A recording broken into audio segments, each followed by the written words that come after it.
ಮೂಲತಃ ಭಾರತೀಯ ಜನತಾ ಪಾರ್ಟಿ ಅಂದರೆ ರಾಜಕೀಯಕ್ಕೆ ಬಂದಿರತಕ್ಕಂಥ ಒಬ್ಬ ನಾಯಕರವರು ಕೂಡ ಸನ್ಮಾನ್ಯ ಶ್ರೀ ಗಾಲಿ ಜನಾರ್ದನ್ ರೆಡ್ಡಿ ಅವರು ತಮ್ಮ ಜೊತೆ ಎಲ್ಲ ಅಪಾರ ಬೆಂಬಲಿಗರು ಸೇರಿಸಿಕೊಂಡು ಹಿರಿಯ ನಮ್ಮ ನಾಯಕರಾಗಿರ್ತಕ್ಕಂಥ ಸನ್ಮಾನ್ಯ ಬಿ ಎಸ್ ಯಡಿಯೂರಪ್ಪನವರ ಸಮ್ಮುಖದಲ್ಲಿ ನೂತನ ನಮ್ಮ ಯುವ ಅಧ್ಯಕ್ಷರಾಗಿರ್ತಕ್ಕಂಥ ವಿಜೇಂದ್ರ ಅವರ ಸಮ್ಮುಖದಲ್ಲಿ ಇವತ್ತು ಅಧಿಕೃತವಾಗಿ ಭಾರತೀಯ ಜನತಾ ಪಾರ್ಟಿಯನ್ನು ಸೇರಿದ್ದಾರೆ. ಇವತ್ತು ಅವ್ರನ್ನ ನಮ್ಮ ಪಕ್ಷದಿಂದ ಎಲ್ಲರೂ ಸ್ವಾಗತ ಮಾಡಿದ್ದೀವಿ ಮತ್ತು ಖಂಡಿತವಾಗಲೂ ಕೂಡ ಈ ಸಂದರ್ಭದಲ್ಲಿ ಈ ಕರ್ನಾಟಕದಲ್ಲಿ 28ಕ್ಕೆ 28 ಬಿಜೆಪಿ ಗೆಲ್ಲಬೇಕಾಗಿತ್ತಂದ್ರೆ ಜನಾರ್ದನ್ ರೆಡ್ಡಿ ಅವರು ಬಂದಿರತಕ್ಕಂಥದ್ದು ಆಣೆ ಬಲ ಬಂದಿದೆ ಪಕ್ಷಕ್ಕೆ ಅಂತ ಹೇಳಿದ್ರೆ ತಪ್ಪಾಗಲಿಕ್ಕಿಲ್ಲ.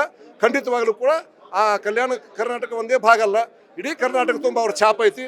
ಕರ್ನಾಟಕ ತುಂಬ ಅವ್ರು ಬಂದಿದ್ದರಿಂದ ದೊಡ್ಡ ಪರಿಣಾಮ ಆಗಿ 28ಕ್ಕೆ 28 ಭಾರತೀಯ ಜನತಾ ಪಾರ್ಟಿ ಮತ್ತು JDS ಸಮ್ಮಿಶ್ರವಾಗಿ 28 ಸೀಟ್ಗಳನ್ನ ನಾವು ಖಂಡಿತವಾಗಿ ಗೆಲ್ತೀವಿ ಮತ್ತು ಮತ್ತೆ ನರೇಂದ್ರ ಮೋದಿ ಅವರು 3ನೇ ಬಾರಿಗೆ ಪ್ರಧಾನಮಂತ್ರಿ ಮಾಡೋದಕ್ಕೆ ಅವ್ರದೇ ಆದ ದೊಡ್ಡ ಕೊಡುಗೆ ನಮ್ಮ ಪಕ್ಷಕ್ಕೆ ಸಿಗ್ತಾ ಇದೆ.